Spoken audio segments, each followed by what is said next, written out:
Throughout my younger years, I, along with probably quite a lot of people, you can probably relate to this, ended up doing things or not doing things in order for people to like me. This involved me being a kind of version of myself that wasn't me because I wanted to be liked, which you think, yeah, fair enough. But the reality is, when you do something like that, you are not liked. In fact, you are living your life to the expectations and the yardstick of other people. And in reality, you're not living life true to yourself either. So if you go around being a people pleaser the entire time, you are not going to be genuinely liked by the people that you want to be liked by, because you know that deep down, if you were your true self, they may not like you and you may not be part of their group anymore. And this is something that kind of plagued me for a long time, is that I was always not saying things, or saying things that I didn't really believe just so I could kind of fit in a bit more, because I was scared of being disliked. But the reality is that being disliked is actually such a good thing. And I know you're thinking to yourself, well, is it really?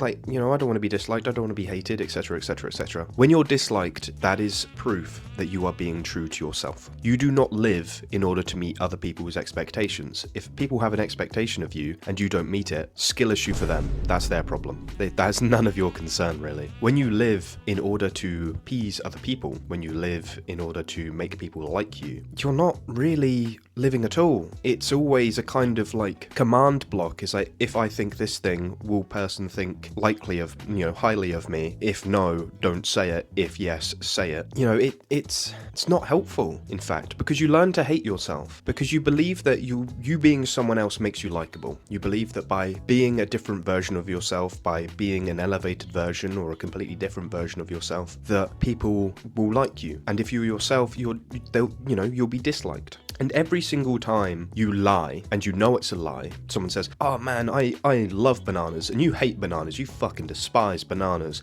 You're like, yeah man, I love bananas too. It's something like that. It's such a small lie, but it can mean so much for yourself, because like, do you believe that your relationship to this person is so fragile that you disliking bananas and them liking bananas will actually change the friendship dynamic or the relationship dynamic? Because if that's the case, you're in a fucked friendship, to be honest, man. Like, there's no way around it. That friendship is just awful, and get out now. When it's always about being liked, because everyone, it feels nice to be liked, you know. It doesn't feel nice in the moment to be disliked. But when you understand that being disliked is actually freedom, then you realize how important it actually is. And I've been making videos, and I've been thinking about, what do other people want? Which is funny, because I made a video about being your true self, which involved like Hamza and Chris Williamson, for fuck's sake. Like, it's something that takes a lot of time to kind of come to terms with and, you know, push yourself through. And I was just thinking, you know, I'm saying things in order to make other people laugh. I'm saying things that, you know, I'm acting in a way that I wouldn't normally act, or etc, etc. And it's hard to push through that. And I know a lot of people can feel the same. A lot of people do feel the same. A lot of people feel like they have to be someone else in order to be liked. But the reality is that you're being liked for someone you're not. And at the end of the day, it's much better to be disliked for being who you are in comparison to being loved for someone that you're not, because you're not getting any of that love. Someone else's. Like the character that you've portrayed and you've put forward. And a lot of people do it for validation. You don't realize in seeking a validation, you're putting other people above you. You are putting people on a pedestal above you to say, like, if this person says that I'm worthy of love, then that means I can actually love myself. And it's like, no one is above you. No one is below you either. We're all equal in life. We're not the same, that's for sure, but we're all equal. All of us are, you know, deserving of love. All of us are deserving of some kind of belonging. And that's the thing, if you don't do the things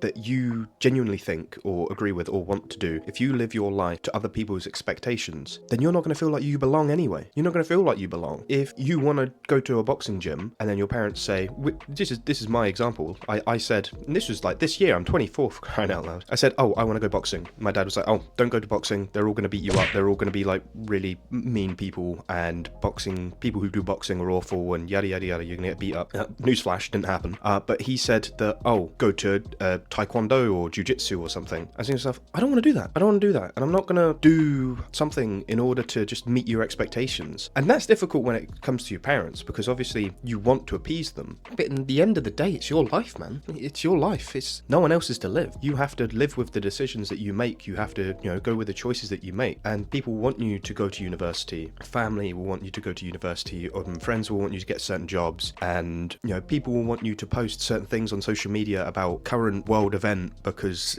they want you to have an opinion on it. Just do you, man. Just do you, honestly. Because at the end of the day, at least when you're honest with yourself, you know that those that do truly like you for you. They don't like you for some alternate version of yourself that you've put forward so that you can be kind of like pseudo-liked. You know, it's like, it's as if, you know, you post on Instagram and someone presses that heart button and it's like, it's just nothingness. It doesn't actually mean anything. And that's the same equivalence as when you're playing a character or a different version of yourself, you're being someone else, slightly someone else in order to be liked. You're a people pleaser. You're not doing things for you, so you're going to end up disliking yourself because you believe that you're not worthy of being liked. You know, if you don't like yourself, then, you know, why the fuck would other people like you? And you kind of think like that, and that's how I thought. And it just kind of scratches away at your brain. And then you're like, you know, you believe because you have to be someone else in order to be liked, you need other people to say that you're likable. And it's just a self-fulfilling prophecy eventually. So, yap session over. Being disliked is genuinely a good thing, because when you are disliked, you are genuinely free to be yourself. So yeah,